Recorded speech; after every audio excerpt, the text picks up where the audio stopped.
Activist Ahmed Timol, Minister of Justice and Correctional Services Ronald Lamola, and Gauteng Premier David Makhura, and the UN Human Rights Commission Chair Yasmin Sooka attending the event. Let's take you there live. أنزل إليك وما أنزل من قبلك وبالآخرة هم يوقنون أولئك على هدى من ربهم وأولئك هم المفلحون آمن الرسول بما أنزل إليه من ربه والمؤمنون كل آمن بالله وملائكته وكتبه ورسله لا نفرق بين أحد من رسله وقالوا سمعنا وأطعنا غفرانك ربنا وإليك المصير لا يكلف الله نفسا إلا وسعها لها ما كسبت وعليها ما اكتسبت ربنا لا تؤاخذنا إن نسينا أو أخطأنا ربنا ولا تحمل علينا إسرا كما حملته على الذين من قبلنا ربنا ولا تحملنا ما لا طاقة لنا به واعف عنا واغفر لنا وارحمنا أنت مولانا فانصرنا على القوم الكافرين لقد جاءكم رسول من أنفسكم عزيز عليه ما عنتم حريص عليكم بالمؤمنين رؤوف رحيم فإن تولوا فقل حسبي الله لا إله إلا هو عليه توكلت وهو رب العرش العظيم دعواهم فيها سبحانك اللهم وتحيتهم فيها سلام وآخر دعواهم أن الحمد لله رب العالمين ما كان محمد أبا أحد من رجالكم ولكن رسول الله وخاتم النبيين وكان الله بكل شيء عليما. Thank you. Mohammed, you want to kick off this program of reflection?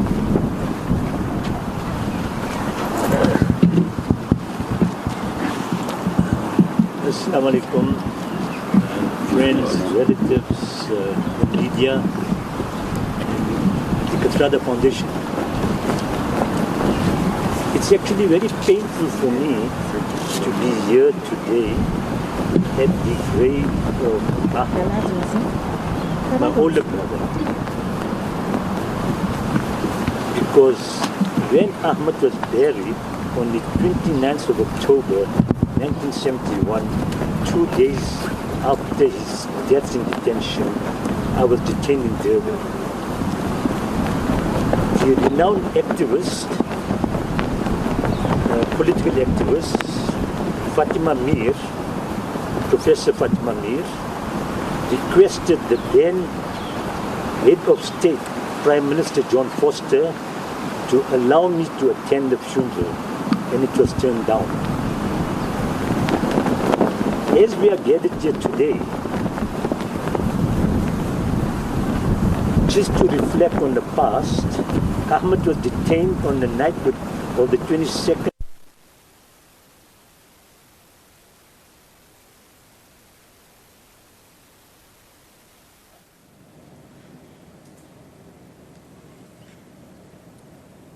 Friday evening, which was the 3rd of Ramadan, the holy month of Islam.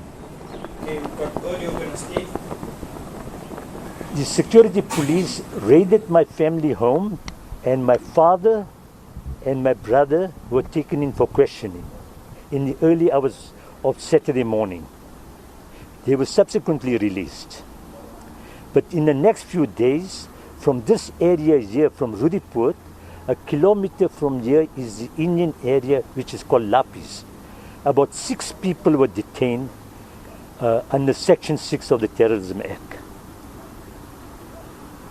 On Wednesday, the 27th October, at around in the early evening, the police went to my mother and told her, "Your son is dead." They did not inform her the circumstances of his death.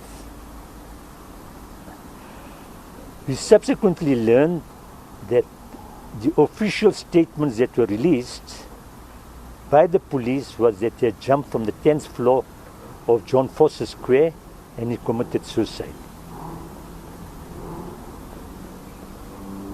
He was subsequently buried on the 29th of October, and there were thousands of people that attended the funeral. His body was taken to the Hillbrow mortuary. My father and the undertaker went to collect the body and brought him to the Newtown Mosque for the Islamic rites washing of the body, and he was then brought to our flat where people viewed his face. And my cousin, who presently lives in Canada, my mother, removed the sheet that covered him, and he distinctly saw electrocuted marks on his body. I am told that at the funeral there were hundreds of people, close to 1,000. It was the biggest funeral that Rudiput had ever witnessed. There were people from all walks of life, the poor, the rich, Africans, Indians, the society that reflects South Africa. They were all here to support the family. And after Ahmed was buried, I'm told that there was a thunderstorm and the rain started coming down, and there was no indication that there was going to be rain on that particular day. There was an inquest in 1972, and the finding of the inquest was that he committed suicide. There was a reopened inquest in 2017, and at that inquest there were 3 witnesses that actually saw Ahmed's body lying in front of John Foster Square. And it was around this time, 50 years ago, on 27th October, at around 10 a.m., Ahmed's body was lying there and he was dead.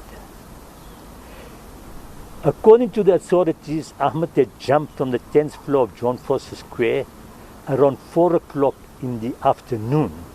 So there's a huge discrepancy in that. But there were witnesses who saw that body at around 10 a.m. This reopened inquest found that Ahmed did not commit suicide, and he was pushed from the top floor of the building and met his death, and that he was actually murdered by the security police. That was a finding in the 2017 reopened inquest. Lastly, I was released 141 days after my detention, and I came to the grave on that same day, on the 14th of March 1972, and it was emotional and painful. I made a decision at that time that the struggle against the brutal regime of apartheid must continue, and I will be a participant in that struggle to bring about democracy. I thank you. Okay, thanks, Mohammed. Today, we had hoped to have had the commemoration service inside the premises of what was the old John Foster Square police station.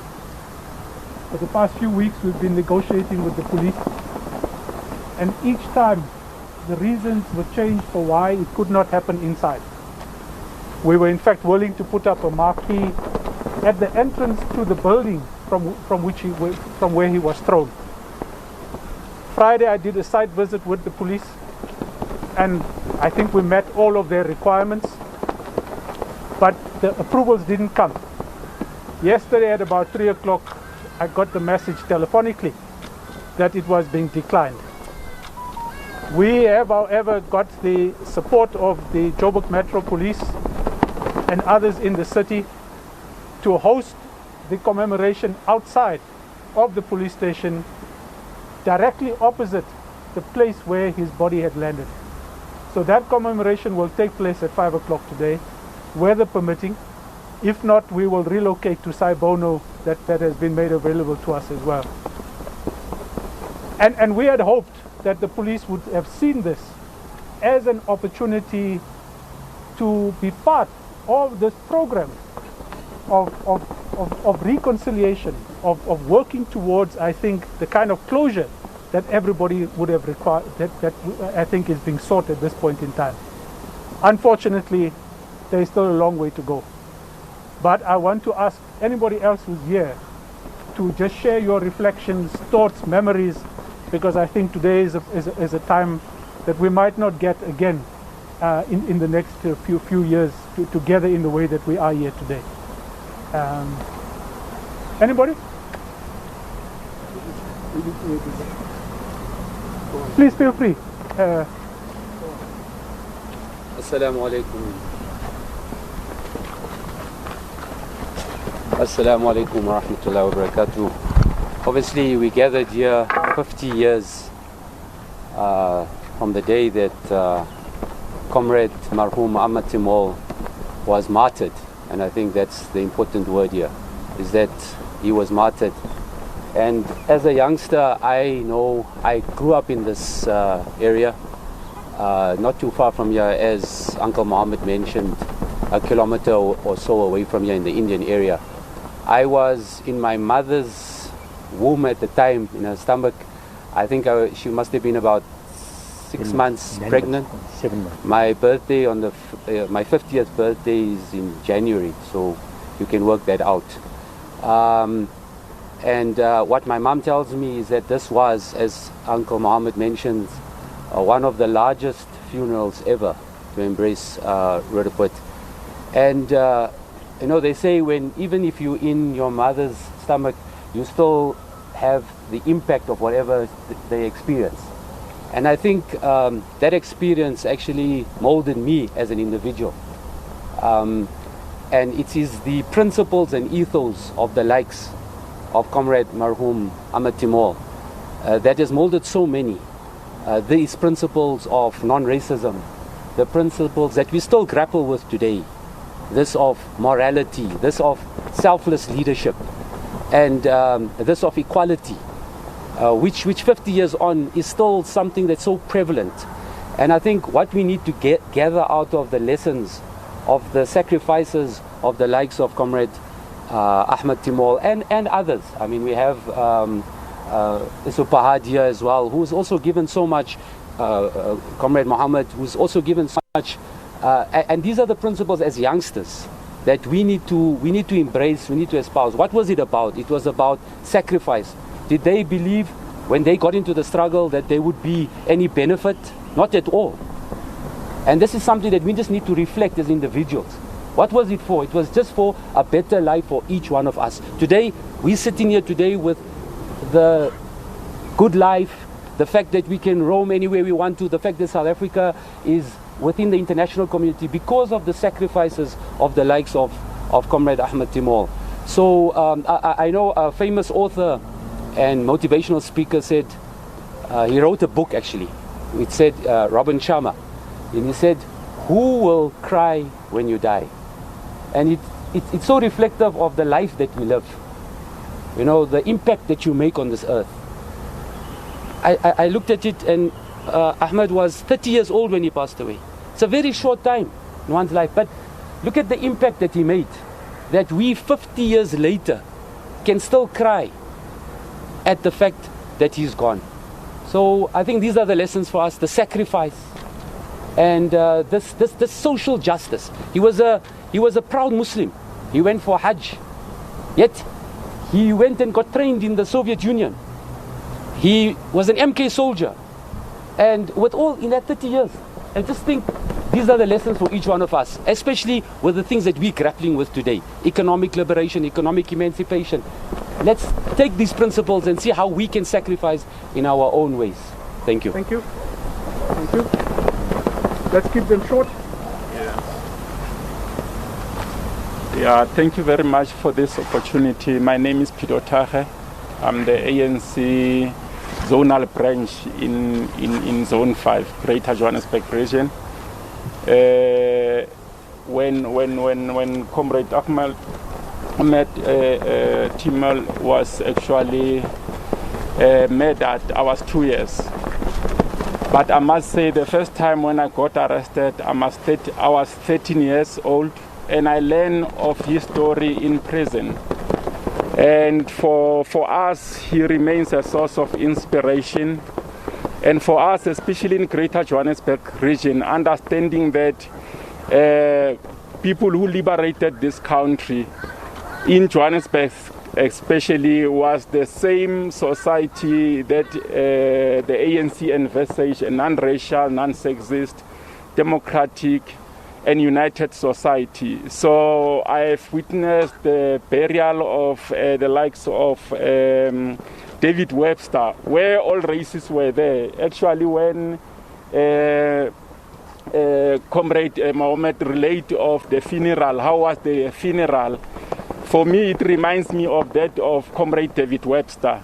And we want to say to the family, we appreciate, we are proud, and we are here, to pay our everlasting respect and to honor the role not just of Comrade Timol, but also the role of the family, the role of the community. And we are saying, as the former president said, that the ANC is too big to fail. The vision is clear. The problem that the ANC is faced with, at least the ANC is solving them, the renewal. So I'm saying on behalf of the ANC, we are humbled by the role, we are inspired. He remains a source of our inspiration and the family. And in actual fact, tomorrow in the evening, we'll have our zonal celebration, a conversation at Rimsek Stadium talking about how do our society assist the ANC to build a non-racial, non-sexist, democratic, united and prosperous society. So we are here to pay our respect. Thank you. Thank you very much. Anybody else? Yusuf? No, I'm speaking this evening. Okay, you don't want to speak now. Okay. Yes, sir. This is Yusuf. Maintain the vocal cords for tonight. This is Yusuf. This is Saludi. My name's Yusuf. I want to recollect Ahmed as a friend. I knew Ahmed when he was in London and we were there together. And the person I remember was a gentle, kind, considerate person. He was always available if you needed to talk to him. That's the one image, and I have a recollection that Ahmed and I and the group of us went to listen to some music. He also liked music when we listened to him. But the other image, which is from his Inquest, and that abides with me, is the image of a person tortured, beaten senseless by the security police. And Ahmed endured all this without revealing the names of any of his comrades and without betraying anybody. So there was a bravery that we had never seen in Ahmed, and that's something we should remember. Thank you. Thank you. Anybody else? Shan. You want to have a second round? Okay, Mulana Ibrahim Bam will be in 5 minutes, so I need somebody to fill that gap for 5 minutes now. Just to mention, you will notice that there's a word in front of Ahmed's name. It's Haji. What does Haji means? It's someone, a Muslim who goes to pilgrimage to Mecca. And Ahmed at the age of 26 went for pilgrimage. And it was at Mecca that he met two stalwarts of the struggle, Dr. Dadu and Maulvi Kachalia. The other thing I want to mention is that Ahmed died a week before his 30th birthday. He was only 29 years old and he did not even reach his 30th birthday. In the foreword of the book written by my nephew Imtiaz Kaji, Timol, A Quest for Justice, former President Thabo Mbeki wrote the foreword to it.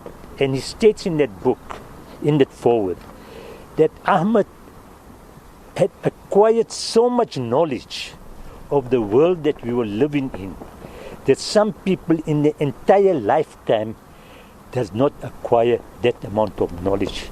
So he died at a very young age, and he had acquired immense knowledge during that short years of his life. Okay, Mulana Bam is coming in, but we'll allow for one or two more short speeches. Short inputs, short reflections. Farouk, You're not going to be allowed to go. he was your teacher, Farouk. No, Mulana will just have to warm up his vocal cords first. Before don't just let him come and speak.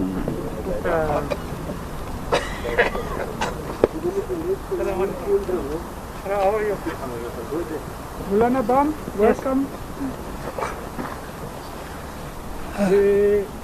We are awaiting your words of wisdom, reflections for today. What does this day mean to you? And any prayer that you might want to make as well. Okay. Assalamu alaikum wa rahmatullahi wa barakatuh.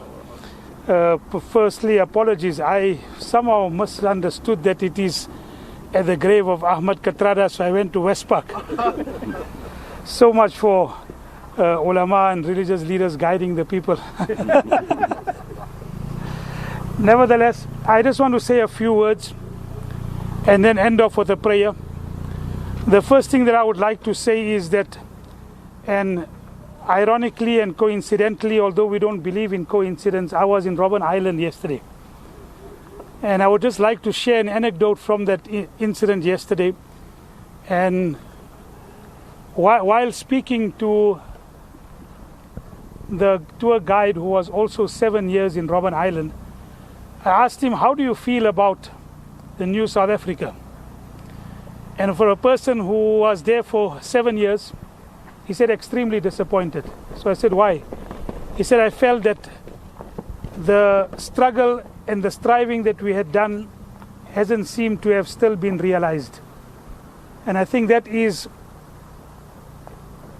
part of our responsibility and part of our ongoing struggle. In fact, life is one of ongoing struggle. I couldn't but admire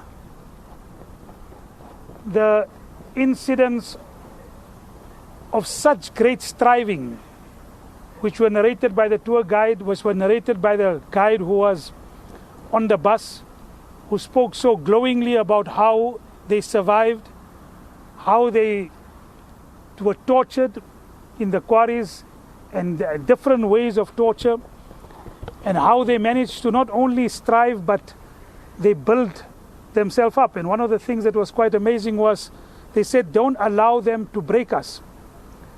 And they continued in that particular light. They didn't allow them, the apartheid regime, to break them. And a part of our religious tradition tells us greatly about justice. The Almighty says in the Quran, لَقَدْ أَرْسَلْنَا رُسُلْنَا بِالْبَيِّنَاتِ وَأَنزَلْنَا مَعَهُمُ الْكِتَابَ وَالْمِيزَانَ لِيَقُومَ النَّاسُ بِالْقِسْطِ. The Almighty has created human beings to establish them on justice.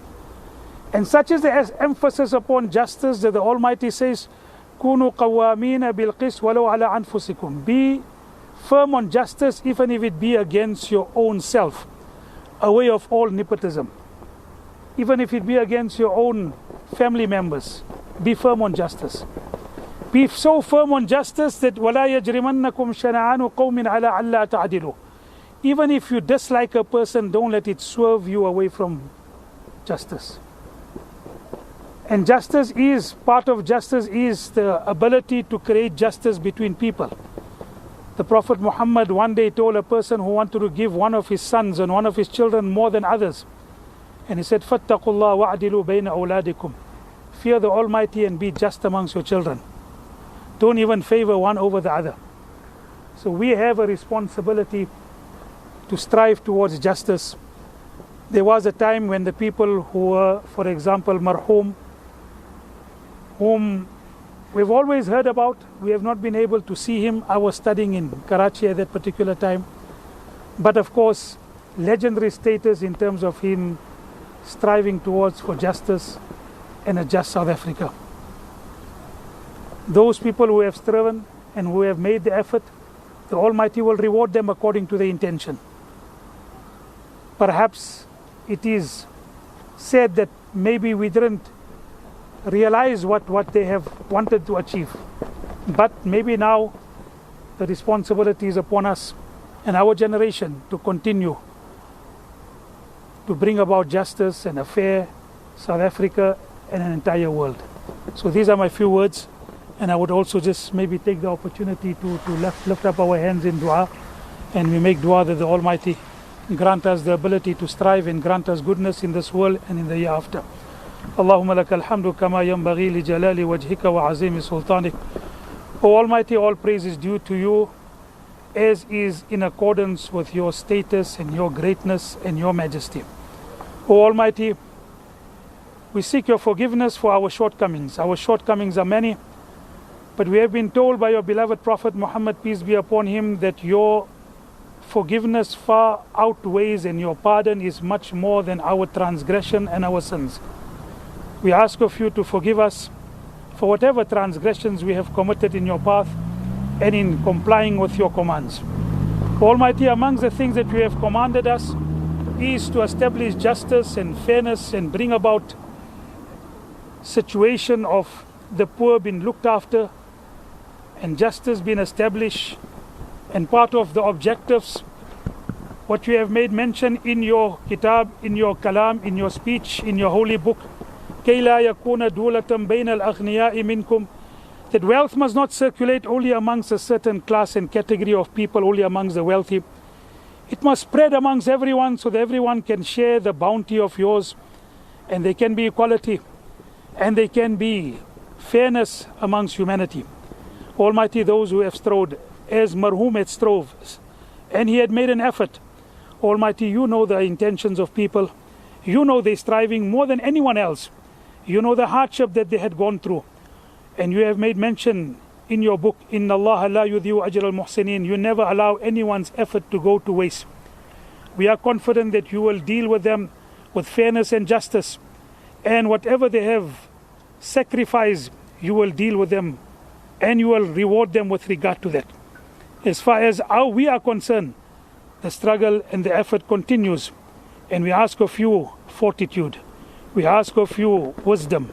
We ask of you the ability to continue doing whatever is within our capacity to be able to bring this world to justice and to be able to play our part. And we ask of you your assistance in this regard. وصلى الله تعالى على خير خلقه سيدنا ونبينا ومولانا محمد وبارك وسلم سبحان ربنا رب العزة عما يصفون وسلام على المرسلين والحمد لله رب العالمين. Thank you so much. Comrades, friends, family, this is about closing this session. There are flowers there for those of you who want to put them out here on the graveside. Today's commemoration at 5 o'clock, the Minister of Justice has confirmed to speak.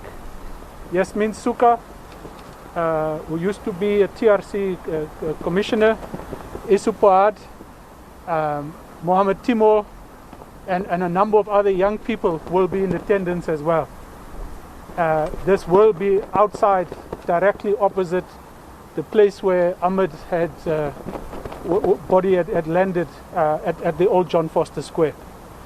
But as we close, we also want to thank Imtiaz Kaji, Yasmin Sooka, Howard Vani, Frank Dutton, and everybody else that really persevered to get that original inquest finding overturned. Not only for Ahmed, but what they've done is that for many of those killed by the apartheid police, there are possibilities that their deaths will be investigated. When necessary, inquest findings will be changed. And we think of Biko, we think of Effigy and many others whose families need this kind of closure that will come from a similar kind of process. It is unfortunate that João Rodrigues, the last possible person who could have given the kind of testimony needed, also passed away recently before that whole period could be concluded. But our thoughts and sympathies and prayers are with the many families who are part of this group who collectively are seeking justice today. But our thoughts and prayers also are with the Moti family in Limpopo as they try to find these 4 young people. Because that is our current day issues that we have to deal with in this country. So as we close, I just want to thank all of you for your presence, for your thoughts, your prayers, and the continuing memory of all that Ahmed represented and all that he aspired to achieve. There's a lot that we still have to do. Thank you very much. Thank you. There you go. Thanks.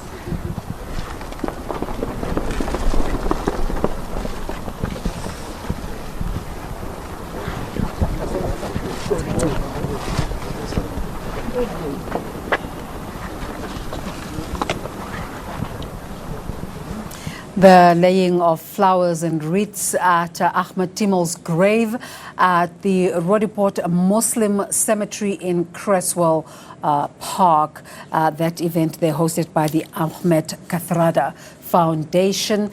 And around 5 p.m. this afternoon, another public event at the Johannesburg Central Police Station, where Timol was killed at 1 Commissioner Street, Ferreira Stop in Johannesburg. And that one will include speakers such as the Minister of Justice and Correctional Services, Ronald Lamola, and Gauteng Premier David Makhura, and the UN Human Rights Commission Chair, Yasmin Sooka. You're watching The Agenda. Let's take a break.